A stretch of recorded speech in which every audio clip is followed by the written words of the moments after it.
just a little bit of sweetness. Mm-hmm. Very good. I like it. Yeah. I'm a savory mother. Intro.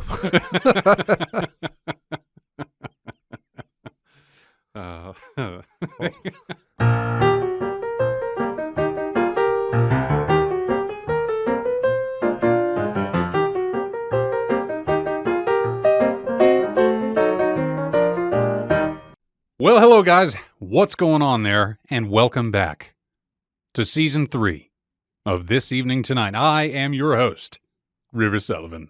And with me here, yet again, my friend, hetero life mate, the man, the myth, the legend, the silver fox, and the sultan of sultry sippins of coffee. Scott. Yes. Yes. I'm here.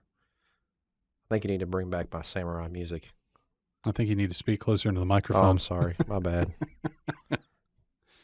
Oh, so what's going on? Apparently, I forgot how to podcast. Yeah, I'm really hoping everything turns out for the better. I'm pretty sure I remembered how to do everything. We've been on break here, guys, for 2 months. Maybe a little I over? don't know. It's been about 2 months. We'll say It's been 2 a minute. months. Well, I was supposed to have had a bunch of episodes that I could just keep throwing up and recording without, missing a beat. But that didn't happen. I decided to enjoy a nice vacation, and I did. Went down to the Sandbridge Beach down there in Virginia. 'Twas wonderful. First actual vacation I've been on since I was 7. Got hit by Hurricane Isaias, or whatever they want to call it. That was fantastic. Went 24 hours without power. Nice. I didn't mind it. We had a blast, just mainly because what are you going to do? You're at the beach. Okay. Oh, well, the hurricane hit. Okay, so we're kind of stuck indoors. Still at the beach. Yeah. It was kind of cool watching the riptides go out and create a 30-foot shelf. And you go, yeah, you step off that, you die. Okay, cool. Nice. Love the beach. There was a pool, though, so that's all I did was... that makes everything better. all I did was, I lived in that pool. We've already booked another house for next year. Hopefully by then all this COVID bullshit's done. Speaking of COVID... Oh, here we go. Are Are you going to do the numbers? No. We did have a spike in this county last night. Well, I think that county. I don't know, Mon County. Okay. Yeah, our one-day test number, I think, went up to 6, 8. It was the second highest it's ever been. So I'm sure that'll ruffle old Jim Justice feathers. Old Jim. Yeah.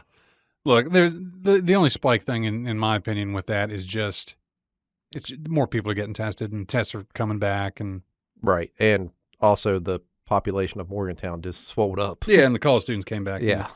'Tis to be expected. Oh, I know what we need to talk about. Today's coffee. Oh, What that's was I missing? always a good option. So this week, guys, we are enjoying the Sandbridge Roast, which was picked up, of course, at Sandbridge Beach by the Baja Coffee Company. I'm also rocking one of their mugs right now. Very stylish. So what do you think of the coffee? This is their medium roast. It's good, pretty solid. Solid, yeah. I think I should have put more in there, but these were the last of the beans. I've been running it through the auto drip. Been loving the shit out of that because I just also purchased a coffee grinder, which, freshly ground coffee on top of that into the French press. Fantastic. This is not the number one. It's a good, solid middle. I'm going to say, we've drank so many coffees, I don't even remember what the ratings are. Well, Neebs used to be number one, and then it was dethroned by Kentucky Nose. This could be a good solid 2 or 3. It's right there with the Neebs. Yeah. I can agree with that. Good quality coffee, but I'm not sure anything will ever be Kentucky Nose. Well, and then into that, there is sad news in the community. Kentucky Nose was based out of Lexington, Kentucky, and the owner, Tony Davis, was his name, a former U.S. Marine, and also, I guess, worked in the city of Lexington. About a month ago, he was involved in some kind of vehicle accident, and then I just come to find out that, from what I'm told, was he committed suicide, which sucks. Suicide sucks in any way, shape, or form. I never knew any of his family, anything like that, but when I heard that, I was genuinely sad. Because Kentucky Nose was a one-man operation. This man built it from the ground up. I'll include a link to the website for them, so you guys can check that out. But I went on their Facebook page, and their family was up on there. They said, please don't send us any more donations. They don't want it. They just were like, we just thank you, thoughts and prayers. But I had to comment to him, and I just said, look, I never knew Tony, never met him. But that is a man that has single-handedly, for a one-man operation, produced the best cup of coffee I've ever had in my life. If his coffee spoke anything to his character, the man was a god and a saint. They were like, thank you. Yeah. Truth. But somebody's still running the shop. I guess they're just open for pickup. I don't know where to go with that. I mean, thoughts and prayers to his family, because that's, no matter who it is, whether you know him or not, that's always tragic. Yeah. We've talked about that kind of stuff on the show before, I think. Suicide's that's a whole different animal. I really don't want to get into it today. That's, yeah. But back to coffee. We are enjoying the coffee out of a brand new French press provided by Baja, B-A-Y-K-A. 51-ounce full-size coffee pot. She's a partying. What was the old one? What brand was that? I don't know. I got that as a present. I don't even. Yeah, they're like the original French press company. Oh yeah. So, in my time, let's see, in the couple of months we've been on break here, we had a vacation, came back. Oh, getting married. God bless you, son. I know. No, it'll be good for you. We just went and looked today at a wedding venue. Went up to, where is it? Went all the way up to Oakland, Maryland. Doing it big.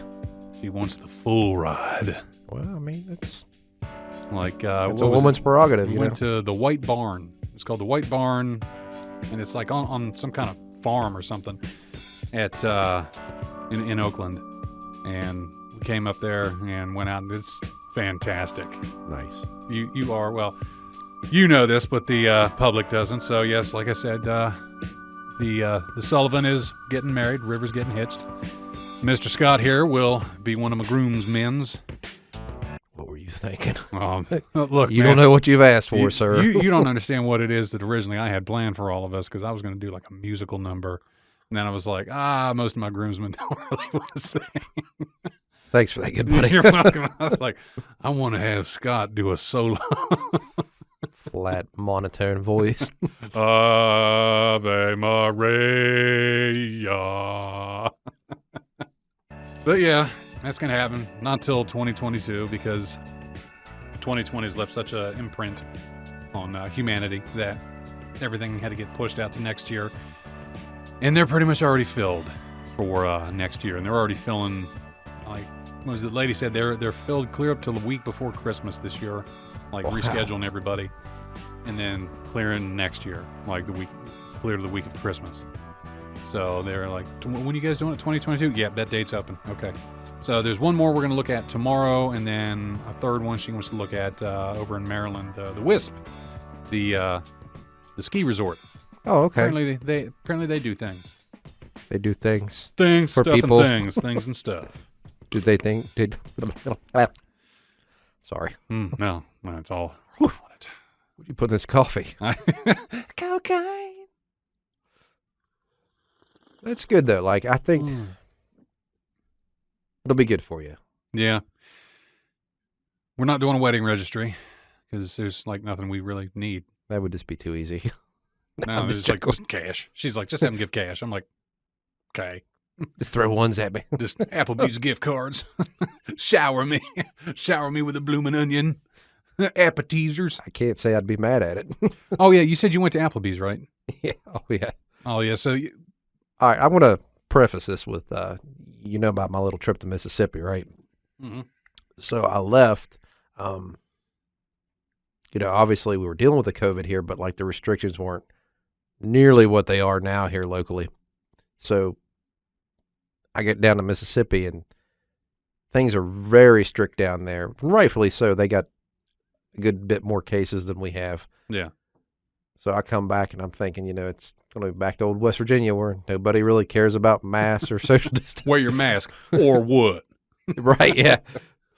But no, like everywhere you go. I mean, it's It's hit or miss whether they'll actually make you wear a mask. They all have the signs, but I go to Applebee's and like every other restaurant, they offer outdoor seating, which nobody wants because it's hot outside. We go in there, wear our mask to the table, which takes all of 30 seconds, and then we're good. We can take it off. We can relax. COVID doesn't come into this booth. But between all the, I mean, you know how all Applebee's are set up? They have, you know, the booths surrounding the bar area. Mhm. They had these giant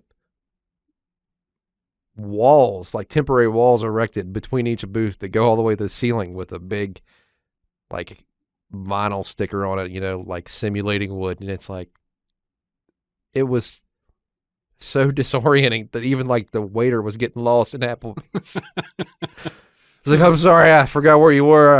All these walls. Oh my God. I was like, this is what it's come to. Yeah, when we went down to Virginia, it wasn't bad. A lot of places, like they did their outdoor seating and like they just minimized everything that you could, like the indoor capacity. Mm. And God, okay, so I'm going to talk about some of the food here real quick. We went to this place, Margy and Ray's, down there in the Sandbridge area. And Sandbridge is different than Virginia Beach. It's like 13 miles south. It's less commercialized. Like Virginia Beach, it looks like they're trying to do like Reno or something. And so you get down to Sandbridge, and on your way through there, this place, Margy and Ray's. It's just a big crab shack, pretty much. You walk in, and me and the old lady and some other family members, we went in there. Tons of crabs. Well, I knew it was going to be good because they're like, let's get your table set up. And this guy has like this 4-foot wide roll of paper on a big, roller. He rolls it out to like 6 feet and then rips it, blasts it on your table as your tablecloth. And you see everybody else's leaves, they just like crumple these things up, throw them away. I'm thinking it's because of COVID. No, it's because any of the food you get, you're going to leave your table looks like a friggin' battlefield. Nice. Like we ordered, God, I think I ate my weight in shrimp. Like everybody else was going for the crab legs. And don't get me wrong, I had some crab and holy shit, meaty. Like just that red crab you get from there, they're getting locally. And like it just, the crab meat that you can get out here from Maryland, close to the West Virginia line, they're like, oh, it's Chesapeake Bay. And it's like a toothpick of meat comes out of it. Like, oh, this is good crab meat. That'll be $47. Here, it's like, this will be $25 for, 5 clusters of crabs. Just, oh, God. It was so good. Like, I knew they were doing it right when we had the plate. Like, I had the platter. It was the King Neptune platter. It was all fried. I wanted to be safe. I was like, I'm not going to venture into steamed just yet. Haven't eaten this much seafood in a while, so I want to see how the body's going to hold up. And it was like 16 jumbo shrimp fried up and like a pound of scallops and crab legs and then homemade hush puppies, which are weird. They look like little hot dogs almost. They're weird shape. But, oh, God, it was so good. And then another place. Tell me. Was I doing that or are you just doing that? No, I'm doing that because I'm just getting moist. I'll do it with you. I'm getting moist in the mouth thinking about excited this over food. here. Oh, God. I'm trembling with anticipation. So we went through a little town or a little township called Pungo, Pungo. Sounds fun. So we were driving, and my favorite food, pizza. I love pizza, all makes and models. Even shitty pizza, I love because it's pizza. Still pizza. Yeah, still pizza. Shut up. So we go driving, and we'd gone to the seafood place, and she was like, we go wherever because I had my seafood. I'm happy. I said, okay. So we drive, and I go, hey, Pungo's Pizza and Ice Cream. Looked like a hole in the wall, kind of. She's like, no, let's not do that. And I was like, fine. And then we kept driving, and then we ran out of, like, stuff that you would want to see on a vacation to eat at. I was like, oh, Applebee's. Want to go Chili's? Oh, there's Chipotle. She's like, all right, let's try the pizza place. I was like, yay. Welcome to the rest of your life. 80% of marriage, deciding where to go to eat. So we turn around and we go back, going to Pungos. We're like the only people there. And they got every other booth you can sit at because of the social distancing. Walk in there and sit down. And I just started getting a good vibe. And I looked down on the tables and they were laminated with business cards in them.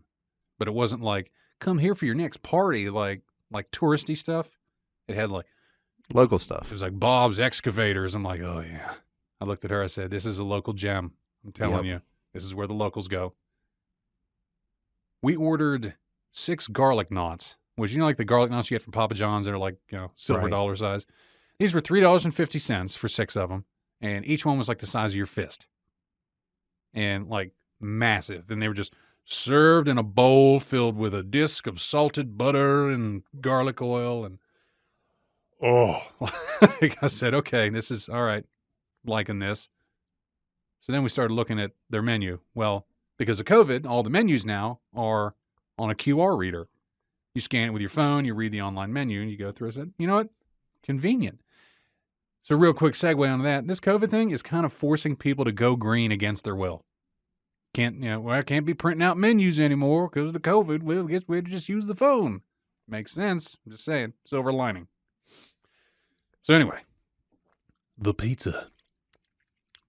I just felt something in my nether regions move.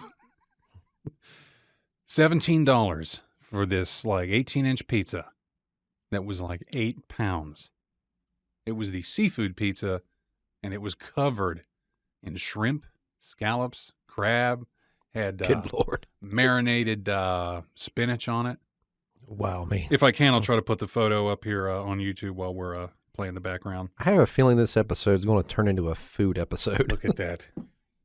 I'm not big on seafood, but that does look pretty good. Those are the garlic knots. Oh, dear Lord. Oh, my.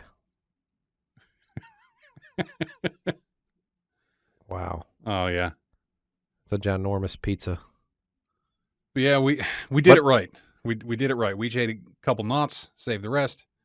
Each had like 2 slices of pizza, boxed up the rest, because they're known for their ice cream as well, which is like Hershey's ice cream. Good, solid brand. But it was the hot fudge sundae brownie earthquake fuck supreme. It was like a foot tall, 6 inches of it, I swear to God, felt like it was brownie. They just big old scoop of ice cream on there, whipped cream, cherry on top that could have been a tomato. It was so big. Destroyed that, and he's like, our bill was like $47. I Nice. was like, oh, yes. I looked at her. I said, I'm getting like a shirt or some kind of, like, we got like shirts and hoodies. I'm getting seconds. It was like $97. I'm like, there it is, vacation. Well, that was the thing. We saved up so much money to go on this vacation. We actually struggled to spend because everything was closed and all these guidelines put in effect. And so I got more hoodies and T-shirts than anything. If I was a kid and went on vacation and I just came back with clothes, I would have been pissed. Big worst vacation ever. Now I'm like, I got coffee cups, coffee, and hoodies and T-shirts, and I'm so happy. Nice. We found out, though, that Pungos caters. Oh, really? I don't know if they'll cater the wedding all the way down here, or up here, or wherever. There was one place, though, that I wanted to try. It was called the Bee and the Biscuit. And I was like, Intriguing. yeah, I was like, it looked awesome. They had these farm truck special breakfasts. Like, I was like, I'm going to take my whole family out. Like, I told my parents and like all my brothers and their wives and the nephews. I was like, I'm taking you guys all out to breakfast to the Bee and Biscuit.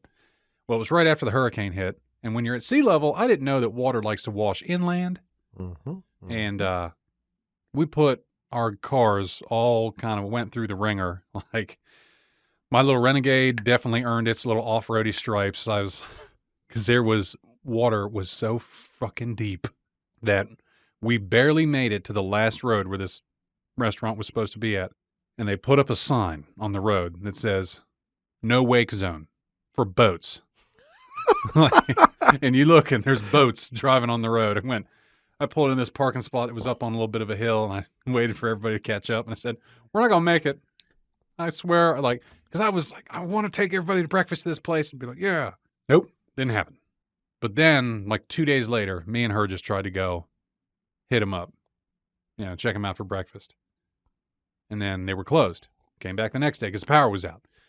Came back like a third time. I was like, hell or high water, I'm going to this place for a biscuit. Because that's what they're known for, is these stupid-ass honey biscuits. You won't beat me. Yeah. Well, I get there, and it's packed. They have valet parking. And I roll down my window, and the guy's like, "Oh, hello there. You here to eat breakfast at the Bee and Biscuit?" I said, "Well, yes, I am." I said, "Well, okay, we'll just take your car, but it'll be an hour wait." I said, "What? These biscuits that good?" But I look, and it's all the silicone girls, like the young 20-somethings, like holding their the hydro flask in one hand and the selfie stick in the other, but instead of the hydro flask, like they're holding the coffee they got from Bee and Biscuit. Oh, And they're just standing around taking selfies. And I'm just like, I want a biscuit. Was it a tourist trap, or is it just like It must have been. It had to have been for the amount of people that were there. Like either that, or they're putting some kind of additive, some nicotine in these biscuits or something. Did you get the biscuit? No, didn't get one. I need to see now online if I can order something. I will Grubhub a biscuit. See you in 6 hours. Yeah, this really did kind of turn into the food episode for almost the first half. Sounded like you had quite an adventure. Well, it was the quest for food, man. Like we packed so much food though, just for sandwiches and stuff that we didn't have to go out. But all it was us wanting to try different foods. Always an adventure. Got struck by lightning, not directly. We had a pool there, like I said, and we were playing in the pool. Me and my brothers were just like... In a rainstorm. In a rainstorm. It wasn't a storm. It was just raining. Like, the radar said everything was passing, and like I said, I lived in that pool. I love that pool. And I just went in there, and I was like, we were just like floating around, whatever, and then the rain started again. I said, oh, it looks fine. Then you hear thunderbolt, lightning, and I just shoot upright. I feel like my lower back popped. And then I was like tingly. And then I was like, ooh, that's bad. And I got out of the water. Apparently it had hit like the next pool over or the one over from them. And because everything was wet, it just traveled. Like the current traveled. Because if it was a direct hit, it would have killed me. Especially because I was in water. But I woke up the next morning and I was just like, oh my God, my whole body hurts. Like my back is killing me. It was bad. Can you see the future now? No, I was hoping for superpowers. Like I was like, nope, nothing. Like, I've always wanted lightning powers. That would have been so cool. It's my number one superpower. Yeah, flying, whatever. You want to be Thor? Yeah, that would be awesome. Yeah, good choice. I'd like to be Thor. So, you telling me that story about the flooding brings me to mind of a little tidbit from Keesler Air Force Base. So, I went away to tech school. I was going to say, we talked that you were in the Army, then you crossed over to Air Force, and then you just had to go to your tech school, which is like your school to your learn job your training. your MOS training. So I go down there, and of course it's on the coast of Mississippi. You know, just like you said, the low, coastal areas flood very easily. I found out. You said you guys were like below sea level? No, like it was like maybe 1 or 2 feet. Like it was very floody down there. I go there, and first off, I had to report 2 weeks early and check into lodging. They didn't call it a quarantine. It was a conditional release, which basically means you can't go anywhere other than the PX or the BX and the commissary, because that's the only, you can't go to the chow hall. You're not allowed. So that's where you get your food from. Loved it at first. Played a lot of video games, but it got very monotonous because like that was the one and only time in the military, like nobody ever checked on me. Like it was just like, you're on your own. Every day is the same. Don't die. Yeah. But so it's like a 1/4 mile walk from this lodging to the BX. And so like every day you'd see the COVID parade, like everybody that was in conditional release back and forth every day along this one little 1/4 mile stretch of road. Well, eventually, like 3 days in, they started doing road work on it. They didn't fence it off. So, like when it rains really hard, really fast, sometimes water can pool on areas. You see where I'm going with this? Well, in the meantime, I guess the construction crews forgot to put a manhole cover back on. Yeah. So some poor airman walking through a water puddle disappeared this manhole, and like the guy almost died. Like, dive. Like he literally went in there and got sucked down like a drain pipe. Oh shit! Yeah, and like was like hanging on for dear life for like 3 hours.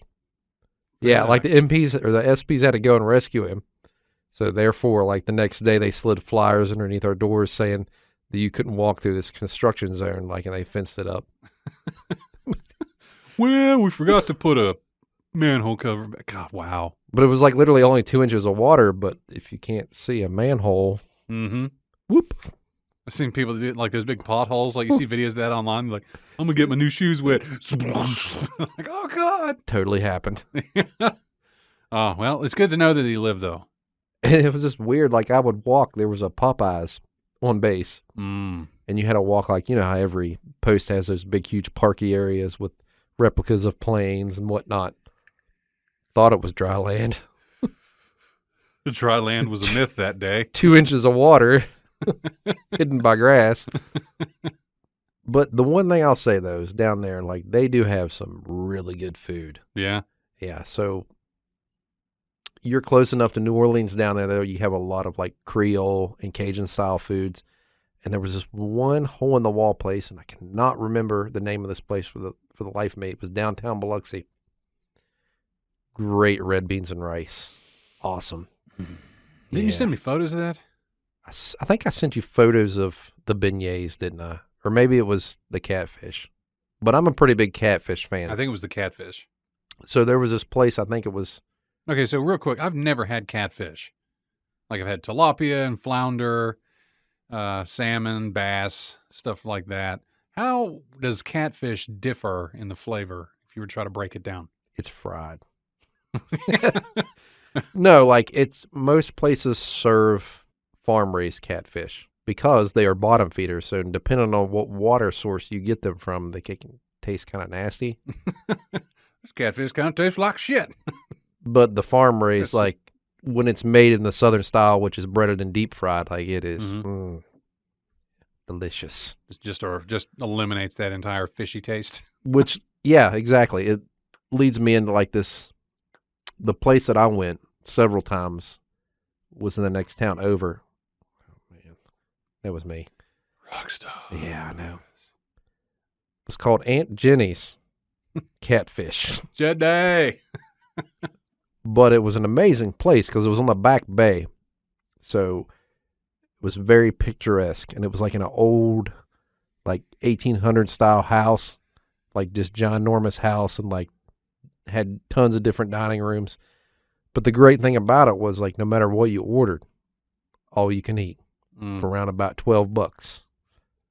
Hush puppies, French fries, all the good stuff. So you can get all you can eat catfish, crab, shrimps. There was a seafood buffet down there in Virginia as well. We never got to make it to that. And it was closed half the time, either between the storm, COVID hours, and power outage there. Because after the storm, we lost power. And, ooh. See, the thing about buffets is you got to be careful. Because if it's not like a real well-run one where they like keep everything fresh, it could be a recipe for nastiness, if you know what I mean. I think maybe those places just bank on, the American horde coming in. Right. That's all you can eat. It doesn't have time to spoil because we eat it before it does. I did go down to Gulfport a good bit, which is down the coast. It was a cool little town. They had a nice little coffee shop there that was good. But the best thing I ate while I was down there was this little old place in Biloxi called Cafe Beignet. Now, the beignets are the donuts, right? The little French donuts? Yeah. Like, they're kind of like a donut, but not really. That's what Café du Monde was known for, the beignets. Right. And I think this Cafe Beignet, I think, was part of... There's one in New Orleans, too, I think. There I go again. It's probably it's probably my youngest. But the best thing I can compare a beignet to is it tastes like a funnel cake. Like even the batter itself tastes like a funnel cake, plus the powdered sugar on top, and it's like lightly coated with cream on the inside, like a Boston cream, like not too sweet, like this. But I'll tell you this: I've learned something since I came back.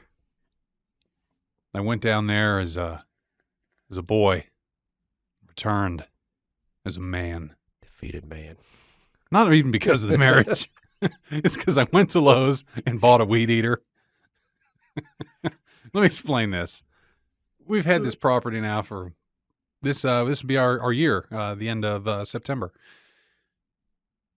Got me a nice new Husqvarna riding mower. Love it. Love it. Has good horsepower, climbs the hills nice, cuts the grass real pretty. I got a nice Craftsman little push mower that a friend gave me for free as like a housewarming gift. It's used, a couple years old, but it's been maintained so well, starts on the first pull every time. But you can't get the little nooks and crannies. And so we started getting all this overgrowth that I just kept going. I'm going to get a weed eater. I'm going to get one. And I couldn't wait any longer, so I was like, screw it. I'm going to go get a weed eater from Lowe's. I ended up getting a Husqvarna one of those as well. Good choice. I'd prefer to have the steel because those are like the best. Here we go. Yeah, a lot of the equipment elitists are like, get yourself a steel. It's the best there ever is. The Husky's not bad. Not bad at all. Lowe's assembled it for me for free. Thank God for COVID because they just made it all the easier in the world. Because I drove up there, they wheeled everything up. They wheeled that, and then all my wood, my stuff that I needed to build a pantry. Brought the weed eater home. Had a gallon jug, put my oil mix in there, filled it full of gas, shook it up, filled it up, primed it, started right up. I didn't want to do all of it at once, so like, because a weed eater, because I'm tall, right? The weed eater is pretty short, and so kind of works on the lower back for a while. So I'd weed eat for a little bit, and then I'd take a break by getting on the rider, and then I'd take a break from that, go back to weed eating, and then maybe I'd push mow a little bit, but I would get it done, but I have my own process now, as I'm learning most men have when they take care of their yards. But I got done with this yard, especially Pristine. since I had the weed eater. It probably doesn't look as good as we all think as men, as homeowners. But man, I looked at that thing and I was like, this is a fucking golf course. I slayed that I grass. was like, oh man, look at this shit. Oh my God, I'm so good at what I do. I just stood there on my porch with my hands on my hips like I'm Superman, just surveying all of the land, everything the light touches, Simba. I have conquered the wilderness. I am all that is man. Just loved it. Now I'm just like, oh, cut this grass, yeah. Just I don't know, maybe I'm just embracing home ownership finally. Yeah. Because for many years, I never wanted to own a home. Swore to myself up and down, swore to God, I'll never own a home. Yeah, it's always problems. Look, you are always working on something. I've learned that. Like, every one of my days off I run around like crazy, just trying to get things caught up, trying to keep the house clean. But at the end of the day is its own reward as you can go, Look what I did. I did this. It'll be good till tomorrow. Have you found yourself like prioritizing things? Like you start to get to a point like, especially when you have a pretty demanding career, which we do, and there's a lot of demands on your time. Like you start deciding what is super important, kind of important, and what you can kind of let go for a little bit. Yeah. I try to stay up on everything as much as I can, though. Yeah. Because as much as I'll run like crazy to get things done, I like having that downtime that if I do a bunch of the little stuff all at once, or I just constantly keep doing it in between different tasks and bounce back and forth, that it's like saving pennies. Right. That all those pennies is my time, and at the end of it, I got a bunch of it. Like, I love having my ass time where I can sit my ass in a chair so I get all my work done, and then I get that ass time at the end. I don't like to have my ass time in the front and then scramble to get all my work done, I like my ass time. I like it to be enjoyable. Most people do. Make that into a t-shirt. Ass time. Just have a chair. What time is it? Ass time. Have you felt like, hearing you talk about that, this makes me think like there's something about, I don't know if it's Appalachian folks or maybe just rural folks in general, like we take our brand seriously, no matter what it is. Oh, I mean like the products we use? Yeah, like it's gospel. Like you're either a Chevy or a Ford man. Yeah. Every now and then you get a Jeep or Mopar guy. And it's like you argue that to death. Well, see, that's my thing. I try to stand apart from that because I do too. let's be honest. Growing up, I grew up with Ford. That's what my dad drove. He always drove Fords. So growing up, and I was buying trucks, I bought a lot of Fords because it's the brand I knew. I knew how to work on them. I knew, what they were made of. And then people go, oh, you got that Ford, huh? Go to, Rick's Cabin in Gatlinburg, huh? Piece of junk. Piece of crap. They got them heated, they got the heated tailgates so where you can push them in the cold and your hands don't get frozen. Like, when I owned a truck, man, like, I'll never forget when I bought this 2014 F-150. And I don't drive crazy. Everybody knows this. I was driving home. I was driving up the interstate, and this Chevy Silverado comes up, like, just runs up my ass, and he's just right there and throws himself out in the left lane, and he's like passing me. He's like, and I can see him. He's like, "Bye, Chevy!" Like, I'm like, "Hey, okay." So this is my answer to people that when they want to get into the brand war, and I say, you know what the best one is? Ford versus Chevy. Do you want to know? This is the answer. Whichever one I get a better deal on. That's the best one. The one I can afford. The one I can afford, and and I drive it, and it doesn't give me any problems. They're a good truck. Like, a lot of guys, they're like, man, the transmission always goes out of these. The Silverado, man, that's the way to go because the Ford F-15000s, the transmission always goes out. And usually it's the guys that just like to hammer fist the accelerator and just drive the dog shit out of it. It's a truck. It's what it's supposed to do. No, that's what the truck you played with when you were 6 years old is supposed to do. Oh, man, it's a truck. It climbed this wall. Yeah. Yeah. Yes, little Timmy, that's what it does. I didn't think this was going to set me off into a rant. Sorry about that. It did. Like, and I was a Mopar guy. Like, I had a Wrangler when Jeep was still owned. But now I have the Renegade, which is owned by Fiat. So that's a happy little thing. So, Then you throw the import guys in there like, import or nothing. That's what you get with a domestic. That's what you get is fucking America. I like to think I'm enlightened enough. I have my preferences, but, Yeah. I think every manufacturer and product has its flaws at times. But, I mean, even down to, like, lawnmowers, deer or nothing, Don't get me wrong. Like, John Deere's, I'd love to have a John Deere. They do actually, they run great, and they really hold their resale value. Pricey. My dad had traded a riding one they had years ago, and it was 15 years old. They gave him $5,000 on trading. It was just a riding lawnmower. It was just like the mid-grade series, it wasn't the professional grade, but it wasn't that little starter one. It was just a good, solid, middle-tiered tractor. There's a little riding tractor, and $15,000. Or I'm sorry, $5,000. It was 15 years old. Hang on, What is that? I gotta put some more stevia in my cup because I got to refill my mug. Do we got more over there? We do. Send it. Because thank you, Micah, yet again, for the full gambit, that full-size good. Thank you, kind sir. I mean, just with anything, I know there's more than that. Yeah. Let's pour some of mine in there. Yeah, that's all I need. So to continue on with a rant of opinions, there's a new trend out there on TikTok. Are you familiar with TikTok? Kind of. Like, I don't use it. It's the Chinese-owned app that apparently just mines every single piece of your data and your identity and sends it back to China. So everybody's using it now. Oh, everybody loves it because, like, there's a lot of jailbait on there, but there's, like, funny videos, and it's pretty much a bunch of kids, like, lip-syncing to songs, right? Not interesting at all.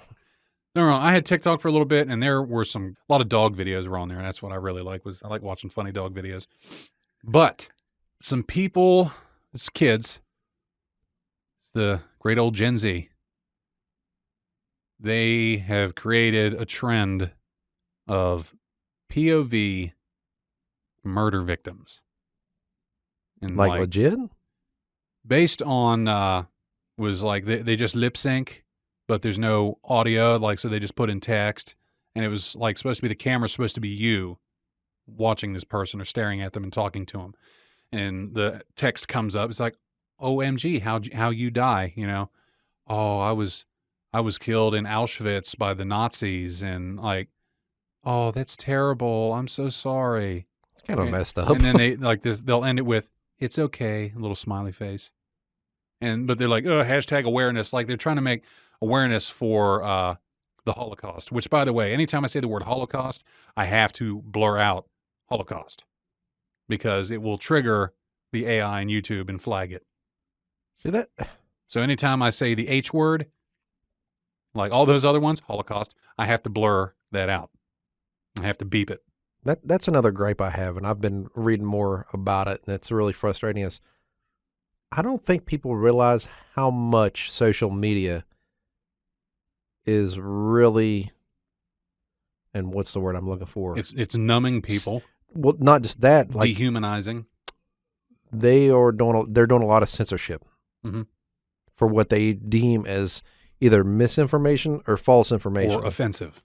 Right. And Because like, we know, God, we might offend somebody. and on the surface, that might sound good to people. Like, oh, of course we don't want to offend people. Of course we don't want to see false information. But you got to understand is everybody has an agenda. Mm-hmm. And especially when we're talking big money and corporations and social media, things can get skewed. Yeah. I don't think that's too big of a stretch to, you know. No, I get it. Okay, but for these kids, right? Oh, sorry. I didn't mean to derail you there. Just to hit them again with it. They say they're doing this for awareness, but then it started taking off. And like, so kids are doing like a music video, like they're lip syncing music lyrics, but then they like dip down and it's like black and white and they're wearing a faded flannel shirt and it's like, get the Jew. Like, and they're going, oh, it's all for awareness. No, it's not for awareness because these asshats are doing this for clout and clicks and likes and shares and like that. Everybody chases that internet clout. I mean, hell, look at this show. We're a little guilty of that because I'd love for this passion to end up making something to make us a little bit of money so we don't have to like work. But the key is we're not make this our job. We're not compromising principles, though. True. Integrity. That is probably why this will never take off, and I'm fine with it.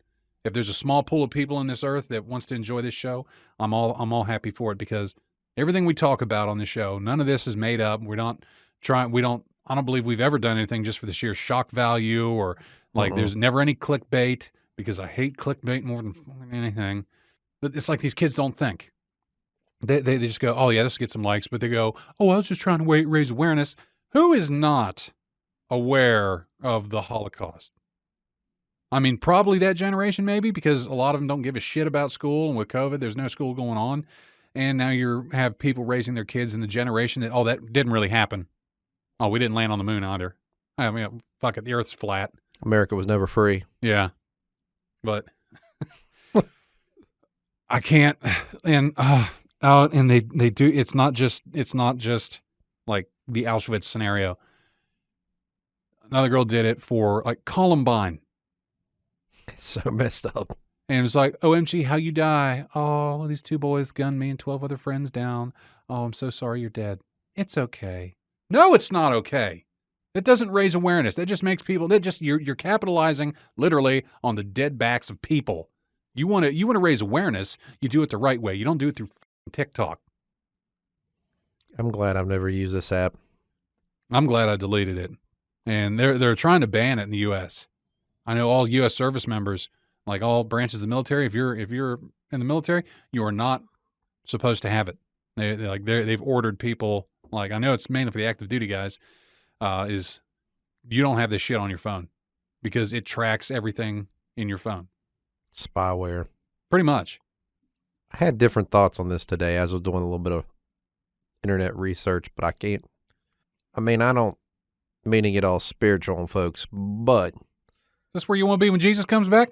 Well, yeah, exactly. Like this, if you believe in certain writings, like this stuff was kind of foretold, like, you know, a time when, and granted, we've had rebellious generations before in the past, and sometimes it's not always a bad thing. Yeah.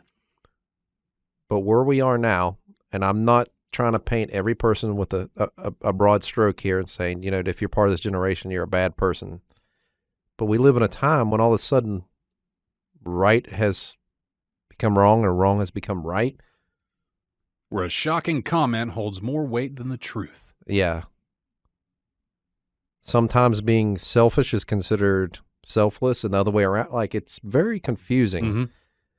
And like, I don't know about you, but even I have found myself at times like questioning myself internally, like, you know, is this really right or really, you know what I mean? Like, the thing are I always you just preach, being stubborn, you know? Yeah.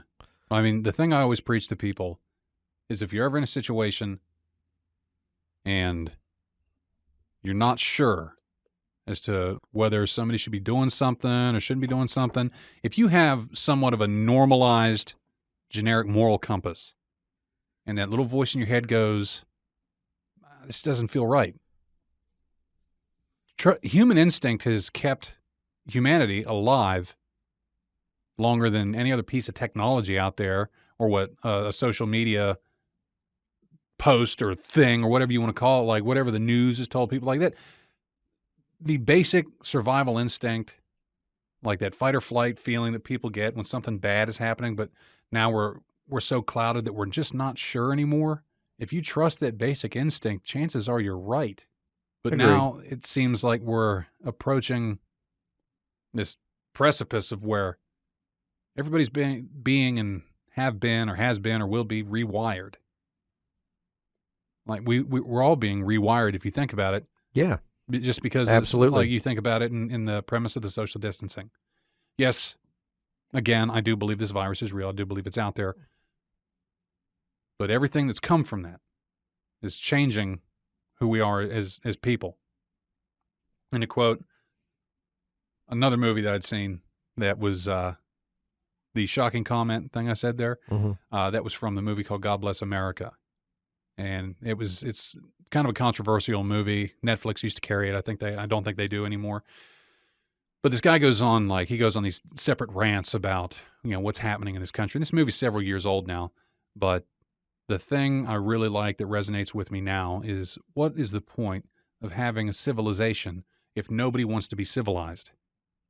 Right. Because of all this social distancing and self-distancing us from each other. Like humans, it's like a plant. You need light. Humans need connection to operate correctly. There's not too many of us that are out there that can just run solo and be like that forever. You need interaction. So you deprive people of that, and it changes them.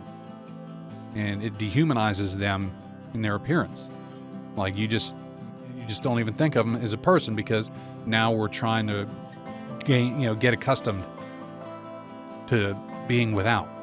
It's only very tight circles, just your family, but everybody else, it's all, now that's getting people into that, it's all me and mine mentality, not the fellow man or, the fellow person, whatever you want to call them. To even, see, this is my problem with this. You're saying things, all that I've mentioned before, and that I agree with and I see. But this is the disturbing part about it. A lot of times in this current environment, if you even suggest or even consider the idea that maybe us as a society are being manipulated, you're instantly labeled something negative. And that's what makes me suspicious. Like the fact that you cannot even question anything, without being called a science denier or racist or a white supremacist or whatever. Like we laugh, but that is happening a lot these days. No, I'm not laughing at it. I chuckle at the fact that that's where we're turning now. Even like it's disbelief, the fact that this is actually believable, that actually happens. Yeah, but it does. Yeah. Like I fully believe that COVID-19's an actual virus, and people are dying from it. But like I see the long-term effects of this, and it's not good. Who knows if we're actually being manipulated into something, or it's just a natural effect of the social isolation? We don't know. Like, is it so strange to consider it? Like, it's become a political thing. Like, you question something, you're obviously a Trump supporter, right? Yeah. Sorry, well, I didn't mean to get so political. No, I mean, it happens. Like, we try to stay away from politics, but it's on both sides. We don't pick a side. Because here's the thing, who am I going to vote for? None of your business. Okay? Because I'm not going to ask anybody who they vote for. I don't care. Because at the end of the day, whoever gets elected in this one, whether it's Trump or Biden, okay, that's the guy behind the wheel. Okay. Did I support other presidents or ones I didn't like? No, I didn't really care for them. But I went, okay, you're in office. Let's see what you got. Show me what you can do. make the pain. Make me feel good. That brings up another story. So I'm there at Keesler, right? Mhm. In tech school. And me and my buddy, Mars, real good dude, we got yelled at. And I mean yelled at, like berated by a civilian that worked there at the schoolhouse for going out the wrong door. Granted, we did it 2 days in a row, pretty much, blowing off the COVID restrictions. Mm. But this guy, like, he lost his mind, like, instantly. Like, he went above and beyond what I've seen some NCOs go as far as the verbal berating we got. And it's just like, really? I mean, like, I don't even know where to go with that. Like, it was just, like, so surreal of a moment. Like, because the way they have it set up. Snap back to basic training for a second. No, like, I just was, like, looking on in shock, like, is this really happening right now? But the way they had it set up was, one entrance, one exit. I'm not sure how that affects COVID, but whatever. Yeah. It's the Air Force. I signed on the dotted line. I got to abide by it, even though I didn't. And some civilian lost his mind and had a meltdown. Like, his face was visibly reddened. Big old guy. And, like, he was to the point where he was, like, spittle was flying. It's like, this is where we are as a society right now. Oh, man. Who cares what we're doing to the economy and what kind of effect this is having on kids and whatever. All I know is we got 4 months left of 2020. But see, this is the thing. We keep saying that, I can't but wait. like, I just want it to be over. I just want, even though like time doesn't work that way. yeah, it's just a date. It's just a date. Yeah. So I just would really love it if 2020 left its shit at the door and then 2021 could be a brighter future. Let's all hope so. I hope so. I hope for the best, but prepare for the worst because I don't hold out a lot of hope. Oh, hey, going to be a shitty winter, though. 2020 keeps on coming with that. The Farmer's Almanac came out, and it's going to be real snowy up in our area. We're not going to get as much cold. The rest of the country, though, for the most part, bitter cold and a lot of snow. We're apparently just going to get a lot of snow. Which I'm sure will contribute to the COVID numbers. Yeah. Do you think they're going to go up or down? I think they're going to go down. Well, I mean, they're predicting it'll go up if we have a cold winter. But I don't know. I'm not a scientist. But, I mean, that's going to force less people to be out, Oh, I don't know. We'll see. Time will tell. Who knows at this point? Time will tell. But back to when you were saying this was forcing people to be green. I mean, is it so strange to say that some scientists in the scientific community are using this to further green causes? It's not outside the realm of possibility. With the so-called meat shortages and alternative foods that were coming to fruition right before this happened. And don't get me wrong, I'm not one of the people that say everybody has to eat meat, red meat. I've eaten the Impossible Whopper and I didn't mind it. But that's what scares me about it, is how easily people accepted it. If it meets the basic nutritional guidelines to fill me up and make a turd, I'm all right with it. But Don't get me wrong, if I had the option, if I had to choose, I'm going to go with steak. I'm going to go with meat. But see, this is what what it brings to mind for me is what is in it? And is it healthy for you? It's a lot of soy, but there is heme is the main ingredient in the Impossible meat. Not the main ingredient, but the one that gives it its meat flavor. Heme, which is the derivative of hemoglobin. It's beet juice or something like that. Yeah, some kind of beet product. It replicates that meat taste that's generated when you cook something because of the residual blood that was in it. Right. And is drained out. That's what gives it that flavor. Which, like I said, when I ate that Impossible Whopper, it tricked my brain. My brain was like, this is meat. But see, that's what scares me. It's 40 calories less than a regular burger patty, like for Burger King, right, for the Whopper. 40 calories less. It's not a healthy alternative when you think about how many calories are truly in those things. It's just a secondary option because if it comes down to it, again, even with all the soy, they say it still meets the protein guidelines and everything, like the protein requirements of meat. Right. My thought with that, though, is, from what I understand, and I don't have the facts right in front of me, is there's a lot of GMO soy products in that. Oh, yeah, a lot of soy, yeah. And, I don't want to be then one of them, non-GMO folks, that like us. Blah. My mind just took a crap on I it. know what you mean, though. You know don't what I'm want, saying? Like, you I- don't want all the GMOs and the steroids and all that stuff in there because it could be linked to health side effects. But at the end of the day, Some of them are useful. not even that. At the end of the day, and you're hungry, if that's what you got, that's what you got. Right, but it makes it puts me in a weird place mentally. Like, You're just a meat Puritan. no, like I don't, Elitist. No, it just makes me wonder, like, how easy that something like if we're going that far with our diet, how easily it could be manipulated. And there are some in various levels of government that already are calling for behavior modifications as far as what we eat, what's banned, what's best for the environment. And I'm not comfortable with that. Whether you agree, certain things with the environment, or I don't know where I'm going. I know what you I mean. just hate being told what to eat and what to do. You know what I mean? It makes you feel small. It Yes. makes you feel unimportant. Lets you know that you're just another cattle in the pen on this planet. It feels like I'm just sacrificing that much more of my personal control of my life. You know what I mean? And it feels like there's some kind of push in a certain direction. Just a nudge. Just enough of a nudge to get you there, but not enough to make you freak out and be like, freedom, Please heavily edit that part. Sorry. I'll edit that out too. Thank you. We're over an hour. We're at an hour and 3 minutes. You got more things you wish to speak of? Not right now. I think like it was mainly all the food and the Food. vacations and weddings and yards, Stuff. pantries, things and stuff and things. But what I need to do, because I completely forgot. AI Dungeon. Oh, no, yeah, Dungeon. Not today. Was I needed to bring up my outro thing because it's been forever and I don't remember all of it. I did get to watch the Tiger King while I was down there in quarantine. Oh, yeah? Yeah. So, Mind blowing.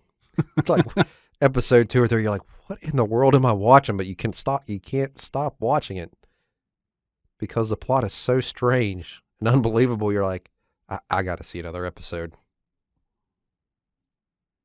it was a fantastic series. All right. Well, guys, looks like we're all out of time here for this evening tonight. We hope you guys will tune in again here next week for the next episode. But also, don't forget all the other different ways here that you guys can listen. iHeartRadio, Stitcher, Spotify, Sounder, Google Podcasts, iTunes, and good old-fashioned YouTube here. If you guys would also like to check out some of the coffee here, we will include a link to the description below. But also, don't forget to check out our merchandising store at shop.spreadshirt.com/TETShow, TETSHOW, with some / after that. But all right, guys, thanks for tuning in. Thanks for stopping by. And until we see you here again next time, peace out.